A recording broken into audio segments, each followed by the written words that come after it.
Hi everyone, welcome back to my channel in this series of PD 365. सो आज IR जो हम कल start किए थे, जितने तक हमने कवर किए मल्टीलेटरल ऑर्गेनाइजेशंस, अब उससे आगे के टॉपिक्स को कवर करेंगे. उसमें कुछ बच गए हैं कुछ टॉपिक्स, तो वो आज कंप्लीट किए जाएंगे. So let's begin. नेक्स्ट हमारा मल्टीलेटरल ऑर्गेनाइजेशन में नेक्स्ट आता है ऑकस.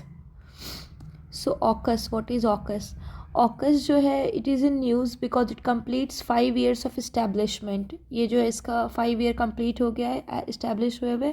और AUKUS was establish announced in 2021. और ये 3-way स्ट्रेटेजिक डिफेंस अलायंस है between which countries?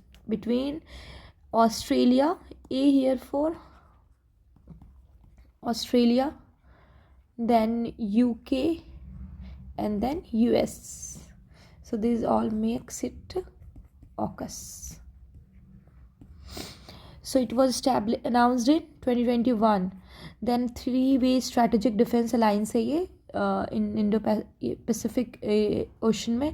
Australia, UK and US. India is not a member. इसमें बस 3 member है. Objective is to defense capabilities, technological integration or expand industrial capacity in all the 3 countries. Defense, technology and industrial capacity के ऊपर इनका collaboration है. Key features क्या है इनके? AUKUS aims to counter, it counters China's growing influence in Indo-Pacific. Pacific and Indo-Pacific दोनों में China को काउंटर करने के लिए ये बनाया गया है. जैसे क्वाड इज़ ग्रुप जिसमें India is a member, same way AUKUS is also a alliance.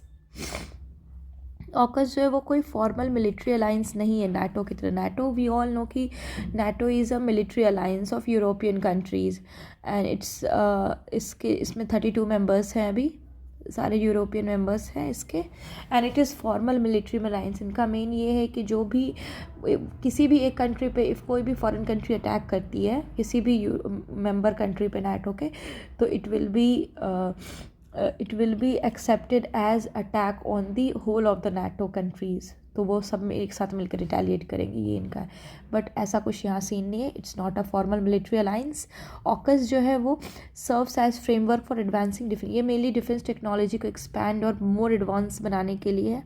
Then also sharing of critical technology.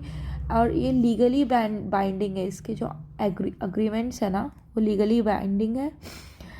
Exchange of naval nuclear propulsion information agreement signed in 2021.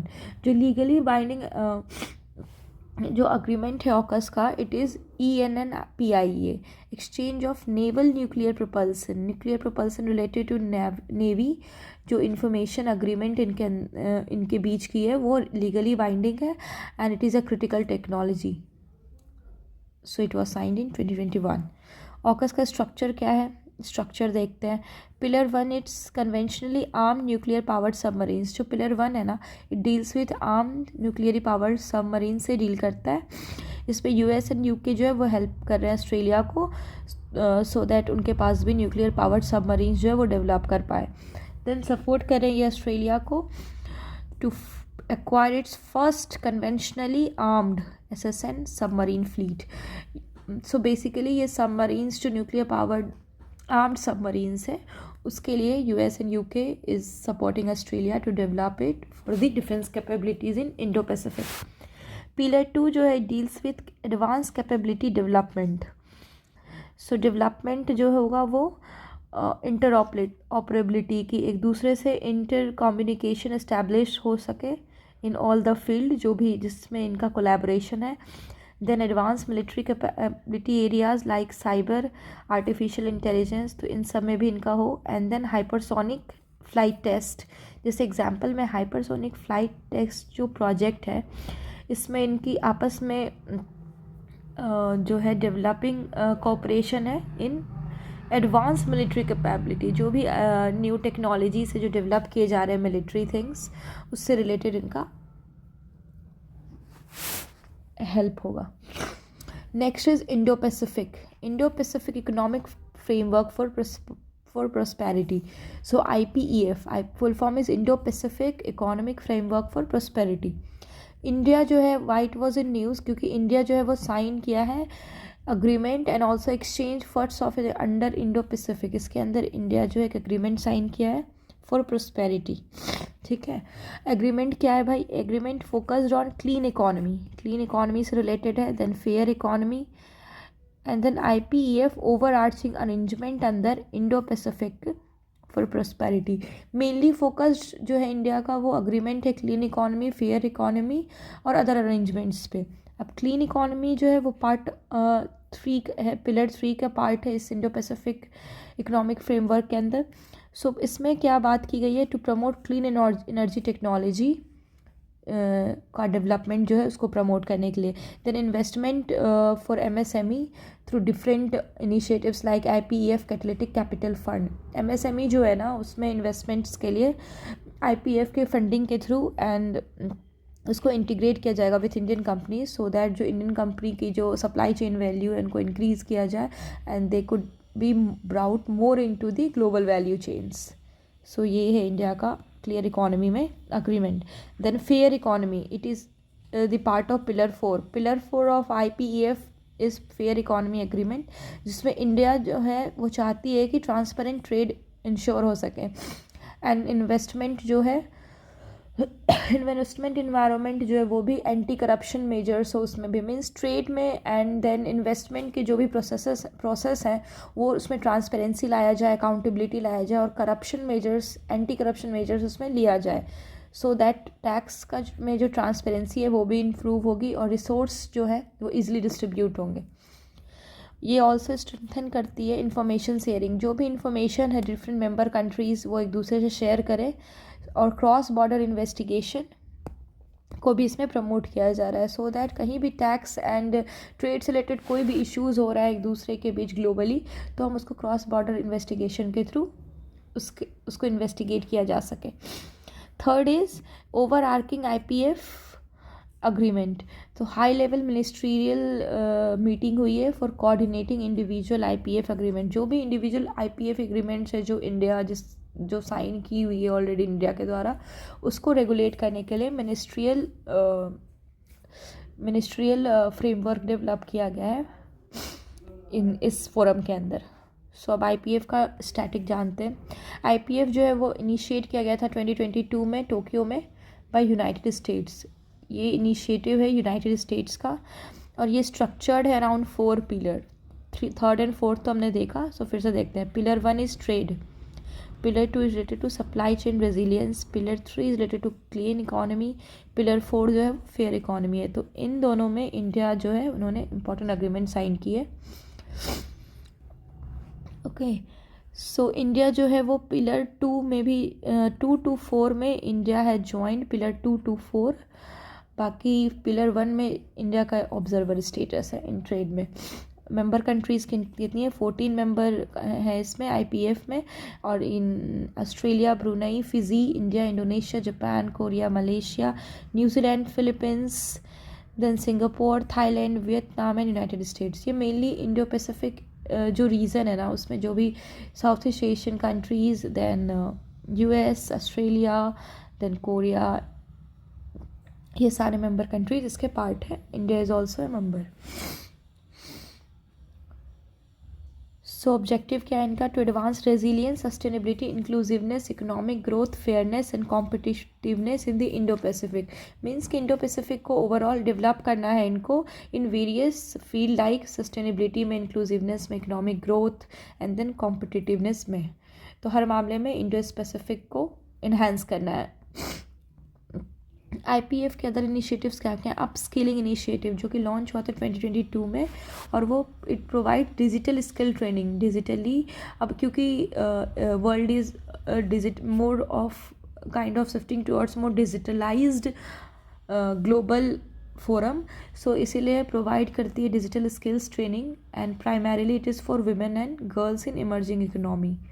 तो इमर्जिंग इकोनॉमीज़ में जो भी girls and women हैं उनके लिए ये upskilling initiative and IPF जो है वो प्रोवाइड करती है। Then critical mineral dialogues, it also focuses on critical mineral resources, trade flows and इन सब चीज़ों पर ये फोकस कर रही है। Then work programme, cooperative work programme में क्लीन इकोनॉमी गोल्स जो भी IPF कंट्रीज़ हैं उनके बीच में क्लीन इकोनॉमी गोल्स जो है वो थ्रू कोलैबोरेशन उस प्रोजेक्ट्स को, क्लीन इकोनॉमी से रिलेटेड प्रोजेक्ट्स को एडवांसमेंट दिया जा रहा है। और क्या रिलेटेड न्यूज़ है, सप्लाई चेन एग्रीमेंट, इंडिया जो है वो elected as the vice chair of IPF supply chain council. India जो है अभी इलेक्टेड है एज वाइस चेयरमैनशिप है इंडिया का इन सप्लाई चेन काउंसिल। तो ये सप्लाई चेन पिलर 2 का पार्ट था IPF में, okay. And under the Indo Pacific framework supply chain agreement, India and 13 partners establish 3 bodies. इन्होंने मिलके 3 बॉडीज़ इस्टेब्लिश किए हैं। सप्लाई चेन काउंसिल जो स्ट्रेंथन करती है सप्लाई चेन को, then crisis response platform provide करती है सो दैट इमरजेंसी रिस्पॉन्स जो है, जब सप्लाई चेन मान लो वॉर एंड अदर रीजंस के कारण इफ डिस्टर्ब हो गया हो तो इमरजेंसी रिस्पॉन्स के रूप में ये प्लेटफॉर्म प्रोवाइड करता है। Then labour rights advisory board, ये जो है सारे वर्कर्स, एम्प्लॉयर्स और गवर्नमेंट्स को साथ मिला करके लेबर्स राइट से रिलेटेड एंड उनके लिए बेटरमेंट के लिए रीजनल सप्लाई चेन्स में डेवलपमेंट की वन ऑफ द इनिशिएटिव है labour rights and advisory board. So that's all for the IPEF। अब will talk next about IMEC, very important, Indian middle east Europe economic corridor. Indian middle east Europe economic corridor IMEC जो है ना, it's always in news in the past 1 year, okay. Ministry of external affairs जो है वो CII Indian Mediterranean business conclave में address करते time उन्होंने कहा कि IMEC will be cornerstone of global connectivity. IMEC को जल्दी से डेवलप कंप्लीट करना है एंड इससे ट्रेड रूट बहुत ही आसान हो जाएगा एंड इजी हो जाएगा हमें। देन IMEC का जेनेसिस देख लेते हैं। इनको 2023 G20 समिट के साइडलाइंस में इनका अनाउंसमेंट किया गया था for integration of Asia Europe and middle east. Asia Europe और मिडिल ईस्ट को इंटीग्रेट करके so that trade between them becomes easy and more economically cheap. IMEC जो है वो it's important part of partnership for global infrastructure and investment initiative. इस investment initiative का IMEC जो है इम्पॉर्टेंट पार्ट है। इट कंसिस्ट, और इसमें सारे rail road, ship to rail networks and road transport, तीनों रोड इन्वॉल्व है, रेल भी है, शिप भी है, देन रोड ट्रांसपोर्ट, सब कुछ इसमें है। तीनों के थ्रू ये जो है ये कॉरिडोर बन रहा है। देन कंपोनेंट्स देखते हैं। इसके 2 कंपोनेंट्स हैं, eastern corridor and northern corridor. तो ईस्टर्न कॉरिडोर जो है वो क्या है, कनेक्ट्स इंडिया टू अरेबियन सी। अब इसको थोड़ा मैप के थ्रू देखा जाए, ईस्टर्न कॉरिडोर में ये जो इंडिया है ना, इसको कनेक्ट किया जाता है अरेबियन गल्फ से। लाइक यहाँ मुंबई, मान लो मुंबई और जो गुजरात के पोर्ट्स हैं इनको कनेक्ट किया जाएगा। यहाँ UAE में जबल अली, एंड देन UAE से यहाँ UAE में ये पोर्ट है, इसके थ्रू फिर सऊदी अरेबिया में हराद, देन रियाद, इन सब के थ्रू ये कनेक्टेड हो जाए। यहाँ से यहाँ ये शिपिंग रूट है, देन फिर यहाँ से रेल रूट है, एंड देन यहाँ से होते हुए हाइफा पोर्ट इज़राइल से, फिर देन इज़राइल से ये थ्रू सी रूट ये ग्रीस में एंटर होगी। तो ये है इसका कंपोनेंट्स में, ये इस तरीके से ये रूट है IMEC का, ओके। सो नॉर्दर्न कॉरिडोर जो है वो ports in India like ports in the UAE and potentially others in Oman and Saudi Arabia. North corridor जो है, northern corridor ये अरेबियन गल्फ से Europe via ports like Saudi Arabia, Jordan, Israel and then through Haifa to Greece and further into Europe using existing rail and road networks. तो यहाँ से ये eastern corridor है, यहाँ से यहाँ तक ईस्ट वाला, एंड देन फिर इधर से ये इधर नॉर्दर्न। तो ये ध्यान में रखना है। मेंबर्स कौन कौन है इसके, India, then European Union, France, Germany, Italy, Saudi Arabia, UAE and US। These are its members IMEC countries. Then है Shanghai cooperation organisation SCO। SCO का जो है अभी सबमिट हुआ था 24th summit council of heads of state of the SCO held in Astana Kazakhstan में SCO summit हुआ है 24th। Then Belarus becomes 10th member to join SCO, very important. Belarus जो है वो finally it has joined SCO as its official member. Then what are the other key outcomes, इसमें और क्या क्या हुए इस बार। Programmes to counter terrorism separatism extremism for 2025 to 2027, इसमें ये प्रोग्राम लॉन्च किया गया for cooperation. Then anti drug strategy 24 से 29 तक, and then SCO development strategy until 2035, ये तीनों पे बात की गई है। मेंबर स्टेट्स जो है वो इनिशिएटिव को इंडोर्स किया इन्होंने on world unity for just peace harmony and development. तो ये थे SCO के मेन की आउटकम्स इस बार के समिट के on world unity for just peace harmony and development. So now it is 10 member states are part of SCO. So इसका static देखते हैं। इसकी हेडक्वार्टर है बीजिंग चाइना में। SCO जो है इसका फाउंडेशन जेनेसिस हुआ था Shanghai summit in 2001 and founded by Russia, China, Kyrgyz Republic, Kazakhstan, Tajikistan and Uzbekistan. These are their founding members of SCO. Okay, Russia, China, Kyrgyz Republic, Kazakhstan, Tajikistan and Uzbekistan. Then now SCO has 10 member. अब देखते हैं कौन कौन से add हुए। India and Pakistan, Iran, then Belarus जो है अभी रिसेंटली ज्वाइन हुआ है 2024 में, ईरान ज्वाइन हुआ था 2023 में। ओके, एंड देन बाकी जो थे ये उससे पहले के मेंबर हैं। In 2015 Russia, SCO decided to admit India. India और पाकिस्तान जो है फुल मेंबर ज्वाइन हुए थे 2015 में। ऑब्जर्वर स्टेट्स किसका है? अफगानिस्तान एंड मंगोलिया जो है उनका ऑब्जर्वर स्टेटस है इन SCO। ऑब्जेक्टिव क्या है? मेनली जो है ये एड्रेस करती है issues like terrorism, separatism, extremism through regional anti terrorist structure, RATS. So कभी कभी पूछते हैं कि रैट्स जो है वो किससे related? It is related to SCO based in Uzbekistan, Tashkent. Kashi Varanasi जो है ये कल्चरल साइट है, cultural capital of SCO। First tourism and cultural capital of SCO is Kashi Varanasi. So अब नेक्स्ट देखते हैं G7। Group of 7 in G7 countries. So it is in news. India participated in 50th group of 7 summit, 50th G7 summit जो Italy में हुआ, and India also participated. India was invited as an outreach country here. India को यहाँ invite किया गया था as an outreach country. तो genesis है G7 का, इस्टेब्लिश इन 1975, और ये इकोनॉमिक एंड फिनेंशियल कोऑपरेशन के कारण 1975 में इस्टेब्लिश हुआ था फॉलोइंग द 1973 एनर्जी क्राइसिस। जब ग्लोबल एनर्जी क्राइसिस हुई तो उसके लिए इकोनॉमिकल एंड फिनेंशियल कोऑपरेशन को बिल्ड करने के लिए इट वाज इस्टेब्लिश्ड इन 1975, और mainly it was an informal group of advanced democracies. So जो ये इनफॉर्मल ग्रुप था एडवांस डेमोक्रेसीज़ का for addressing global economy, migration and climate change and conflicts. So इसके मेंबर कंट्रीज़ कौन कौन से थे? United states, Germany, Canada, UK, Japan, Italy and France. These were it's founding members G7। Russia also joined in 1998 forming G8। Russia के join होने के बाद इसका जो नाम है वो G8 हो गया due to presence of 8 countries, but Russia जो है उसको एक्सक्लूड कर दिया गया इन 2014।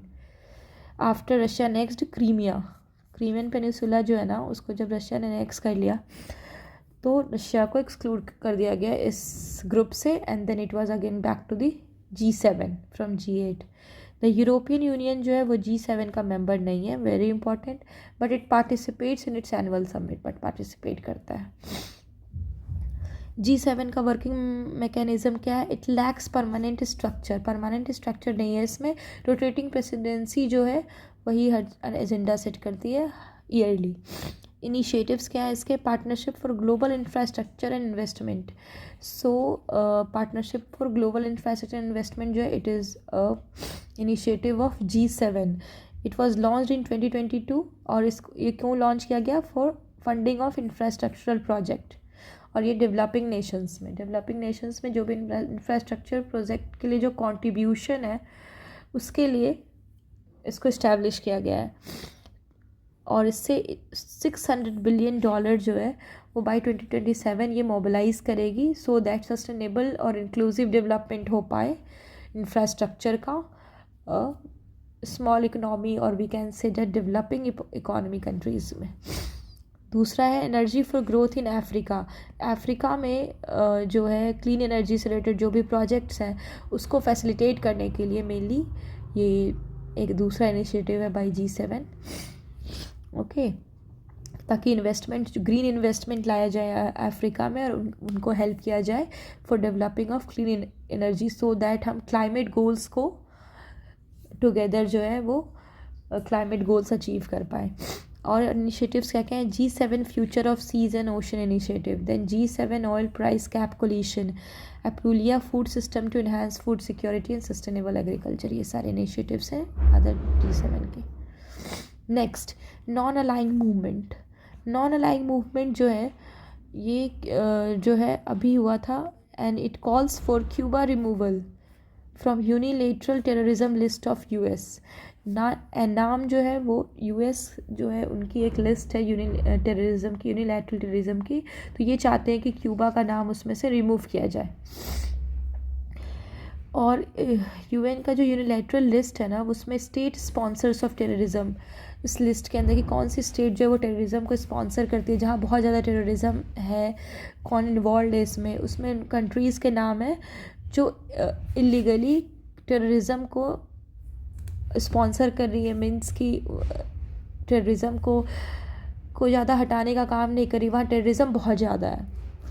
तो वैसे कंट्रीज़ को इनका एक लिस्ट है USA ने बनाया है। ओके, सो कंट्रीज जो है उस लिस्ट में जो भी कंट्रीज़ हैं उनको, उनके लिए US जो है उसके लिए बहुत सारे इकोनॉमिक, कमर्शियल और फाइनेंशियल मेजर्स उनके अगेंस्ट US जो है करता है।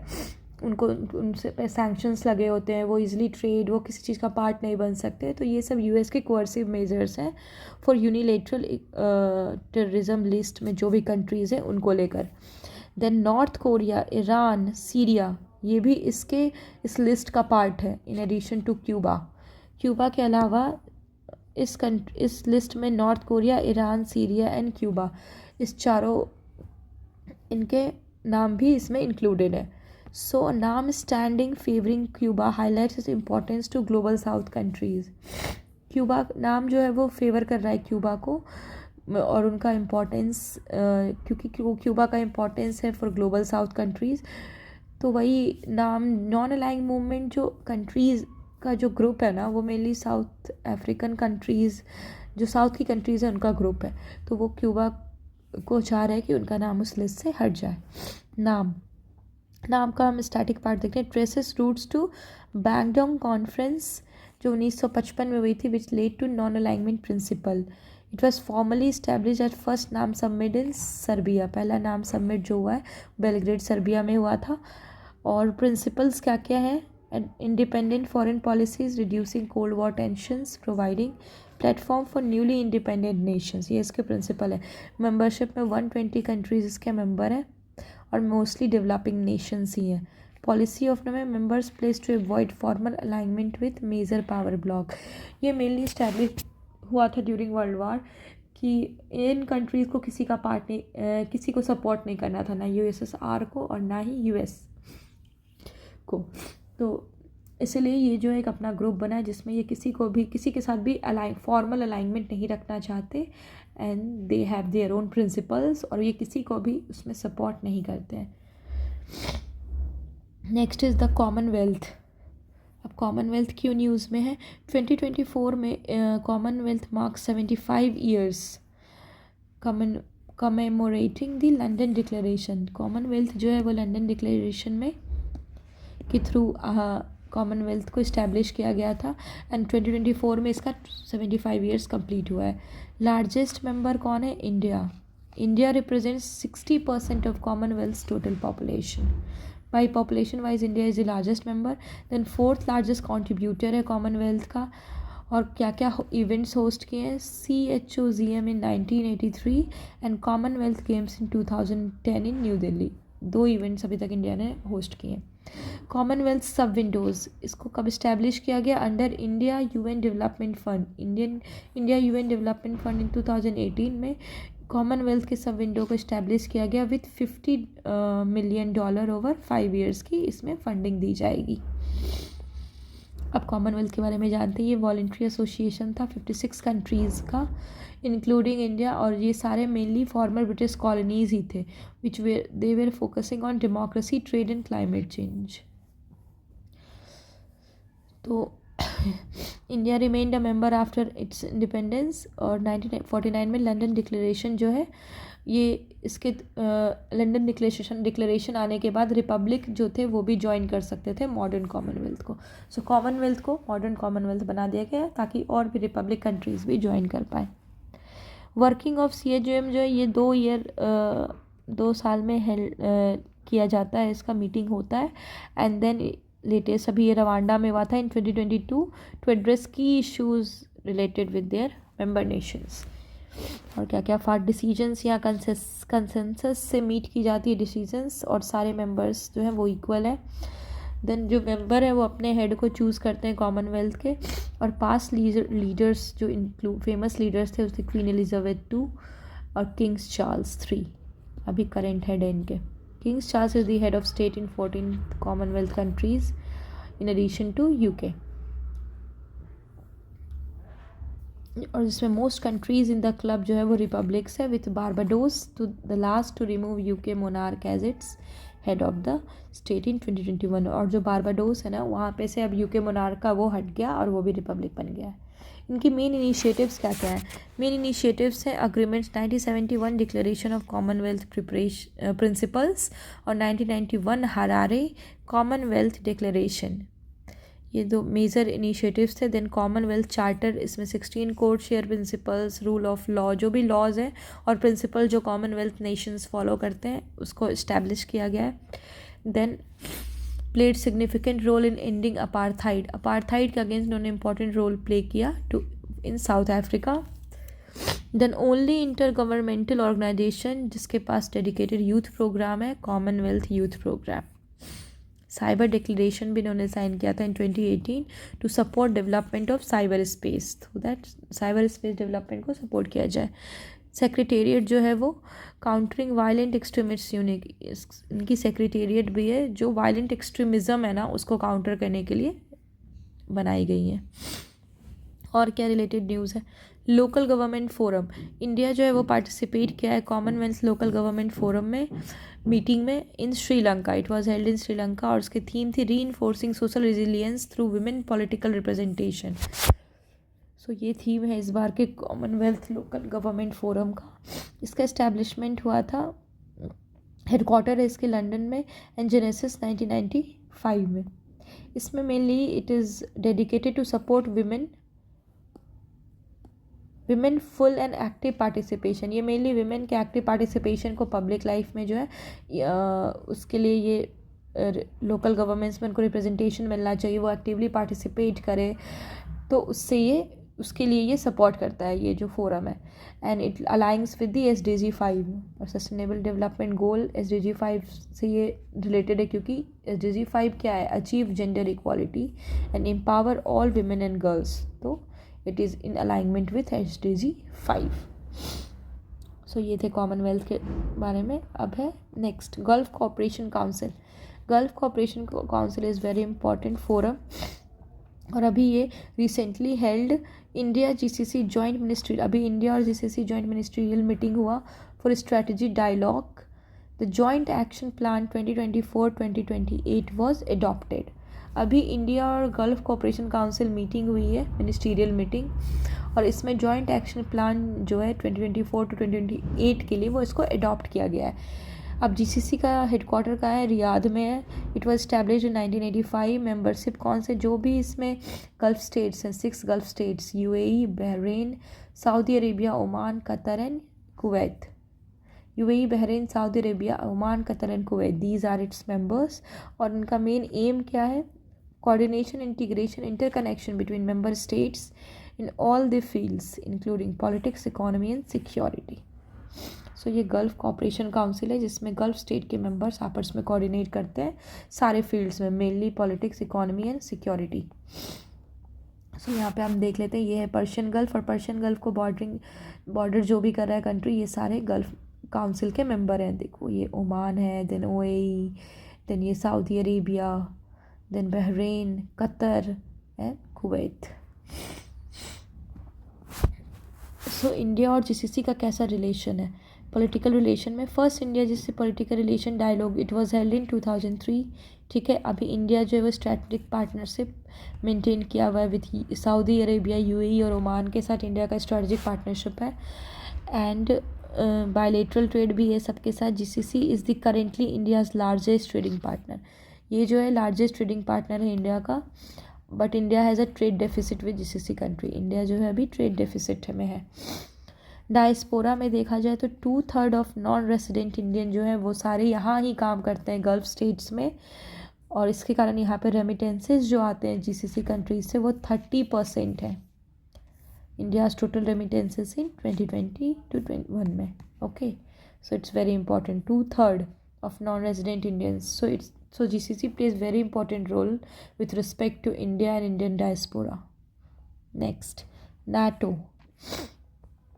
NATO is in news क्योंकि it mark 75 years of its formation. 75 years इसके कंप्लीट हो गए फॉर्मेशन के। एंड स्वीडन जो है इसका 32 मेंबर बन चुका है नाटो का।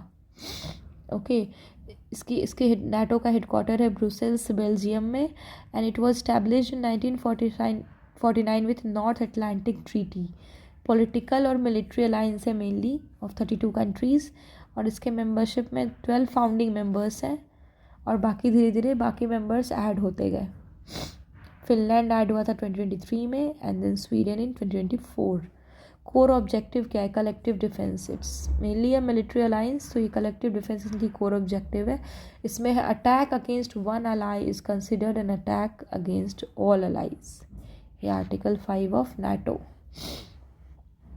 सो अब देखते हैं इनके मेंबर कंट्रीज़ कौन कौन से हैं। सी पूरे यूरोपियन कंट्रीज, इधर से जिससे आप स्टार्ट करोगे, Iceland, Swiss Republic, Germany, Netherland, Belgium, United Kingdom, France, Portugal, Spain, Slovenia, Italy, Montenegro, Albania, Greece, North Macedonia, Turkey, Bulgaria, Romania, Hungary, Slovakia, Poland, Lithuania, Estonia, Finland, Latvia, Sweden, Denmark, Norway, सारे Baltic countries, Nordic countries सब part in NATO.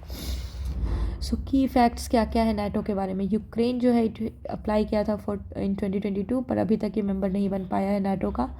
और इसके functions क्या है? Trans Atlantic link between Europe and North America, defence cooperation promote करता है, and crisis management को handle भी करता है NATO among member countries. Then its funding कहाँ से आती है? From all members based on gross national income. हर कंट्री के ग्रॉस नेशनल इनकम के बेस पर फंडिंग इनकी होती है। प्रोग्राम्स क्या क्या हैं? Partnership for peace in Mediterranean dialogue, then Istanbul cooperation initiative, ये सब इनकी इनिशिएटिव्स है। Major non NATO ally status जो है ये किसको है? जो नॉन नाटो मेंबर कंट्रीज़ के पार्ट नहीं है, बट ये मेजर एलाई है। तो इसमें under US law it provides foreign partners with certain benefits in the areas of defence, trade and security, जिसमें 19 कंट्री को ये स्टेटस दिया गया है। And India is not a member, means India को ये स्टेटस नहीं मिला है। नॉन नाटो एलाई स्टेटस जो है वो इंडिया के पास नहीं है। Then NATO +5 it is also an important group, जिसमें Australia, New Zealand, South Korea, Japan और इजराइल जो है वो नाटो +5 के मेंबर्स हैं। अब है जनेवा कन्वेंशन ऑफ 1949। जनेवा कन्वेंशन क्या था भाई देखा जाए?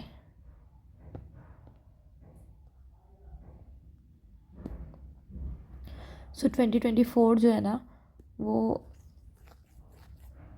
2024 जो है वहाँ उसमें भी 75th एनिवर्सरी मनाया गया जनेवा कन्वेंशन का। ये 2024 में बहुत सारे चीज़ों की 75th एनिवर्सरी मनी है, जैसे अभी नाटो हो गया, देन जनेवा कन्वेंशन जो अभी और पहले भी हम कुछ पढ़ रहे थे उसकी भी 75 ईयर्स उसके भी कंप्लीट हो गया। शायद गल्फ काउंसिल से रिलेटेड ही था, नहीं, हाँ कॉमनवेल्थ। तो इन चीज़ों को याद रखना है क्योंकि ये जो है ये इम्पॉर्टेंट है। हाँ, तो अब देखते हैं जनेवा कन्वेंशंस ऑफ 1949 जो है ये वो corner stone of international humanitarian law. ये जो है ह्यूमैनिटेरियन लॉ से रिलेटेड है। एंड ये क्या है? This IHL is also known as Law of War Armed Conflict that seeks to limit the effects of armed conflict for humanitarian. Arm conflict जो भी हो रहे हैं ना फॉर ह्यूमैनिटेरियन रीजंस के कारण उसको रोकने के लिए ये जनेवा कन्वेंशंस लाया गया था. It protects person who is not और no longer participating in hostilities such as civilians, prisoners of wars and wounded. ये मेनली सिविलियंस को, प्रिजनर्स को एंड वुंडेड पर्सनस को प्रोटेक्ट करती है जो इस चीज़ के पार्ट नहीं है आर्म कॉन्फ्लिक्ट के. तो इनके बारे में 1949 में इनका इस्टेब्लिशमेंट हुआ है एंड इट कंसिस्ट ऑफ 4 की ट्रीटीज़. क्या क्या है भाई? वुंडेड और सिक सोल्जर्स को प्रोटेक्ट करना during conflict, then safeguard करना उनको और मिलिट्री पर्सनल्स को सी में, ensures humane treatment and rights, prisoners of war को humane treatment and rights ensure करना उनका, देन सिविलियंस एंड जो ऑक्यूपाइड टेरिटरीज़ में जो सिविलियंस है ड्यूरिंग कॉन्फ्लिक्ट्स उनको प्रोटेक्ट करना. तो ये 4 की इनिशिएटिव्स हैं इनके. एडिशनल प्रोटोकॉल्स क्या क्या है? Additional protocol of 1977 and 2005 supplement Geneva conventions. अब क्या है भाई? Focus on protection of victims of international arm. Victims के प्रोटेक्शन के लिए प्रोटोकॉल 1 है 77 का. प्रोटोकॉल 2 है victims of non international arm conflicts. जो नॉन इंटरनेशनल आर्म कॉन्फ्लिक्ट्स है ना उनके विक्टिम्स को भी प्रोटेक्ट करना है. देन थर्ड प्रोटोकॉल है red crystal. Introduced the red crystal as additional emblem introduce किया गया red crystal for humanitarian organisations. अब इंडिया का क्या कमिटमेंट है? तो इंडिया कमिटमेंट हुआ है, इंडिया जो है वो रेटिफाई किया है सारे कन्वेंशंस को जेनेवा के, all 4 conventions, Geneva conventions of 1949. उसके बाद और क्या क्या ट्रीटीज़ हैं इनके in IHL. So Hague convention for protection of culture property. Then 72 में था बायोलॉजिकल वेपन कन्वेंशन जिसमें development and use of biological weapon को प्रोहिबिट किया गया है. देन 93 में केमिकल वेपन कन्वेंशन है जो बैन किया है यूज़ को ऑफ वेपन्स, केमिकल वेपन्स को बैन किया गया है, प्रोडक्शन और स्टॉक पाइलिंग को. देन 1998 में होम स्टैचू फॉर ICC को इस्टेब्लिश किया गया through whom statue so that individuals जो एक्यूज्ड हैं वॉर क्राइम्स के उनको पनिशमेंट दिया जाए. So this was all about the Geneva conventions of 1949. इसके 4 ये हैं पिलर्स हैं, 4 जो मेन कन्वेंशंस हैं and it was ratified by India. अब अदर इम्पॉर्टेंट ऑर्गेनाइजेशन, छोटे छोटे और इम्पॉर्टेंट ऑर्गेनाइजेशन जो न्यूज़ में थे उनको देख लेते हैं. C10 and L69. So India external minister participated in first ever joint ministerial meeting of C10 and L69. अब ये है क्या? C10 ग्रुप जो है वो 10 African ministers of finance and central bank governors इनका ग्रुप है. अफ्रीकन मिनिस्टर्स हैं इसमें 10 of finance related and central bank के गवर्नर्स हैं. इनका ये जो ग्रुप है ये बना था 2008 में. इसके जो मेंबर्स हैं वो है Algeria, Botswana, Cameroon, Egypt, Kenya, Nigeria, South Africa, Tanzania, central bank of West African states and central African states. तो इन 10 अफ्रीकन कंट्रीज़ के फाइनेंस एंड सेंट्रल बैंक के गवर्नर्स का ग्रुप है C10 ग्रुप. और इनका मैंडेट क्या है? Enhanced African participation. ये अफ्रीकन पार्टिसिपेशन को बढ़ाना चाहते हैं in governance of international financial institution जैसे IMF, वर्ल्ड बैंक, देन और भी जो बैंक्स हैं, फंडिंग ऑर्गेनाइजेशंस है, उसमें अफ्रीका के पार्टिसिपेशन को ये बढ़ाना चाहते हैं. उसके लिए ये ग्रुप है C10 group. Then L69 groupings. ये क्या है? It was establish in 2007 by group of developing countries का ये ग्रुप है जो इस्टेब्लिश हुआ था 2007 में to push for UN security council reform. Okay, so ये UN सिक्योरिटी काउंसिल रिफॉर्म चाहते हैं. उसका ये ग्रुप है 69 मेंबर्स का. ऑलरेडी इस एक और ग्रुप है जो चाहता था वो था G4 ऑल्सो वॉन्ट्स कि UNSC में रिफॉर्म हो. एंड ये क्या है, इनकी क्या मेन ऑब्जेक्टिव है? Expansion in both categories UNSC membership to include more developing countries को इंक्लूड किया जाए UNSC में मेंबरशिप में, और जियोपॉलिटिकल रियलिटीज़ में इनका पार्टिसिपेशन हो. L69 जो है वो में जो ग्रुप है वो कंट्रीज़ जो है वो Africa, Latin America, Caribbean and Pacific island की कंट्रीज़ है जो इसका पार्ट है, एंड एशिया। इन सारे कॉन्टिनेंट्स में से जो इम्पोर्टेंट इन सारे रीजन्स जो हैं Africa, Latin America, Caribbean, Pacific island states and Asia, तो इनका इनमें जो भी इनकी जो मेंबर कंट्रीज़ हैं, जो डेवलपिंग कंट्रीज़ है, वो सब इसके पार्ट है, इस ग्रुप के L69 के, और इंडिया जो है वो भी एक मेंबर है। नेम जो है L69 ये कहाँ से आया? ये it was resolution tabled in general assembly, और इसमें एक रेजोल्यूशन लाया गया डॉक्यूमेंट L69, सो वहाँ से ही इसका नाम आया है L69। It engages in regular consultation, यहाँ रेगुलर कंसल्टेशन और मीटिंग होती है सो दैट ये अपने स्ट्रैटेजीज़ को अलाइन कर सके for UNSC reform. Like minded countries का ये ग्रुप है। अब है universal postal union. Department of post India जो है वो रिलीज़ किया है कॉमेमोरेटिव पोस्टेज स्टैम्प्स हम रिलीज़ किया है department of post to mark 150th anniversary of universal postal union. Universal postal union का 150th एनिवर्सरी पे हम इंडिया जो है वो पोस्टल स्टैम्प रिलीज किया गया है उनके इंडिया के द्वारा। और UPU है क्या? ये इस्टेब्लिश किया गया था इन 1874 थ्रू ट्रीटी ऑफ बर्न, और ये सेकेंड ओल्डेस्ट इंटरनेशनल ऑर्गेनाइजेशन है, ओके, आफ्टर ITU जो है वो 1865 में बना था और ये 1874 में।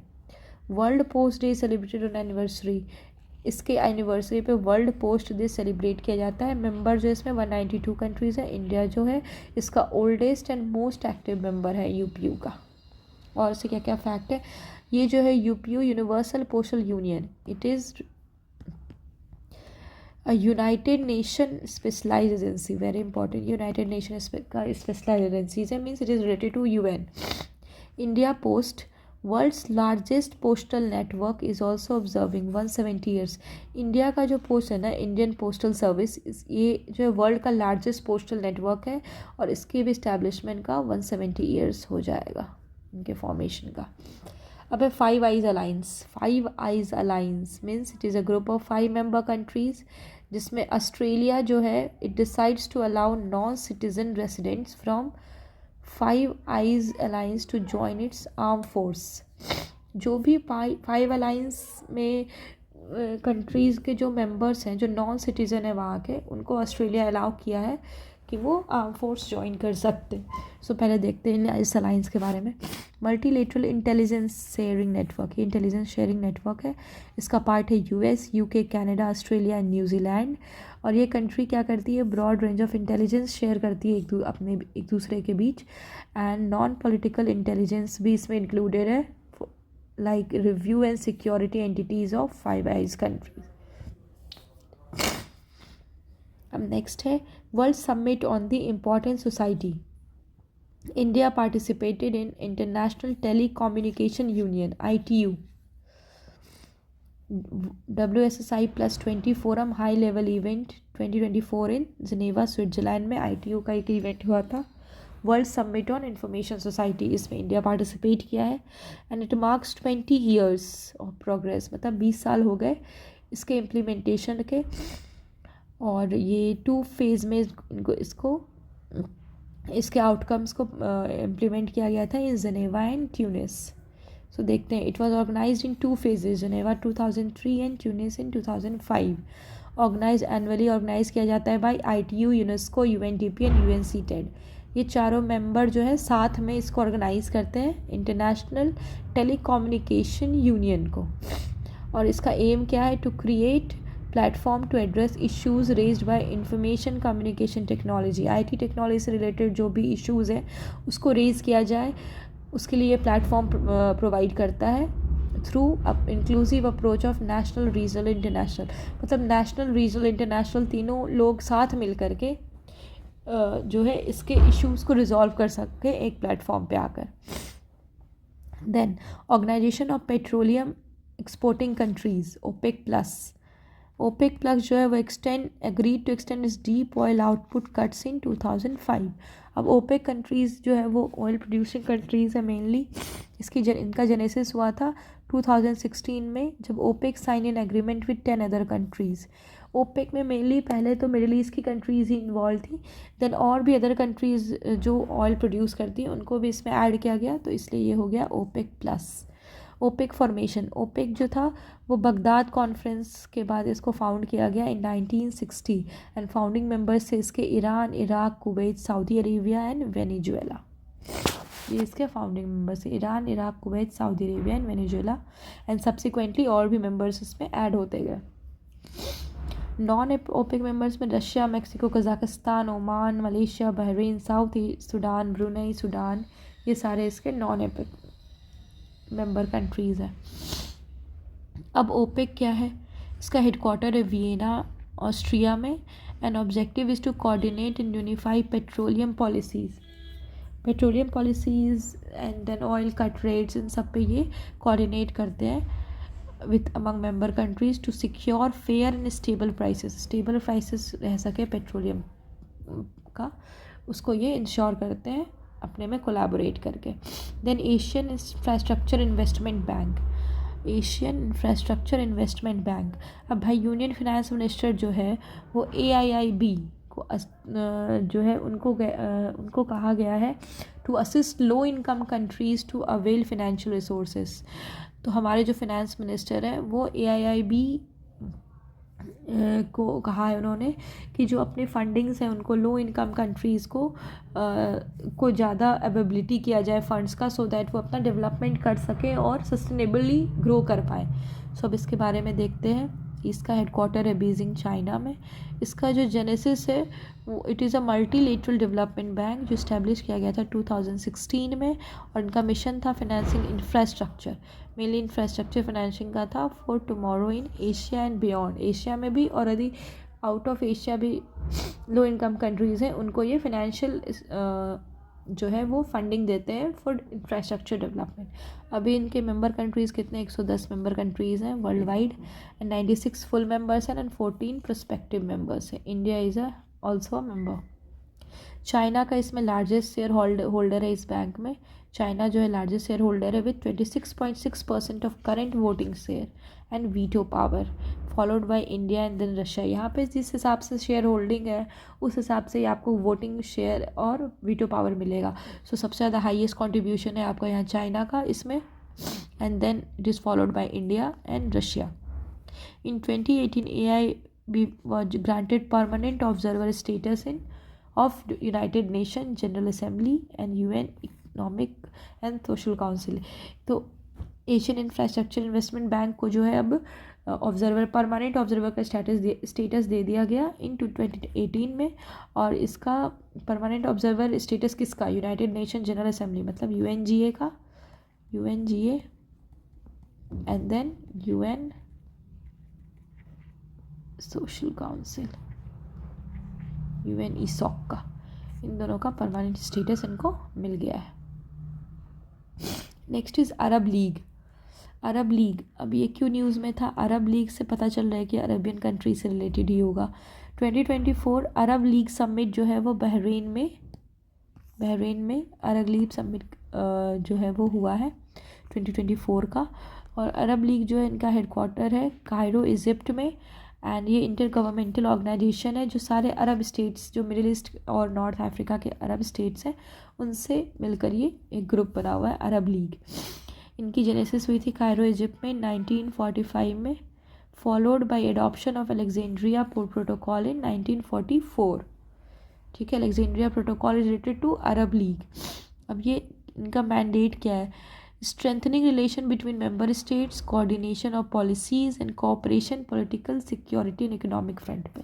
आपस में जो भी अरेबियन स्टेट्स हैं मिडिल ईस्ट और अफ्रीका के, वो आपस में कोलैबोरेट कर सके on different fronts like political, security and economic as well as policies का पे भी कोऑर्डिनेट हो पाए इनका, तो इसीलिए ये ग्रुप बना है। और इनके मेंबर स्टेट्स में 22 मेंबर स्टेट्स हैं, और इंडिया का जो स्टेटस है वो ऑब्जर्वर स्टेटस है। सो ये थे आज के सारे मल्टीलेटरल ऑर्गेनाइजेशंस जो सारे कंप्लीट हो गए। आई होप आपको थोड़ा समझ में भी आया होगा, और फिर आप खुद से भी रिवाइज़ करोगे तो और क्लियर हो जाएगा। So that's all from my side for today. अब नेक्स्ट लेक्चर में हम नेक्स्ट टॉपिक क्या है प्लेसेस इन न्यूज़, तो इसको कवर करेंगे। So okay, thank you, bye. And अपने आप थोड़ा रीड भी कर लीजिएगा तो it will help. Okay, bye.